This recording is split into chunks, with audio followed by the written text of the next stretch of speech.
नमस्कार. संघर्षाशिवाय माणसाला यश मिळत नाही आणि आलेली संकट ही माणसाला घडवण्याचं काम करतात. याचं एक उत्तम उदाहरण म्हणजे कवी शुभम श्यामजींची कविता.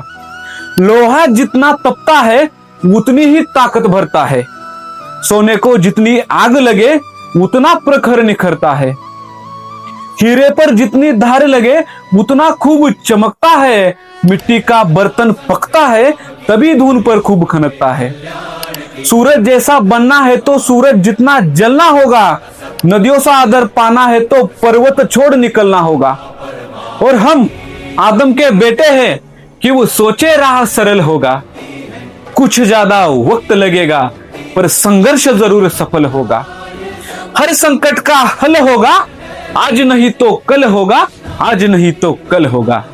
धन्यवाद.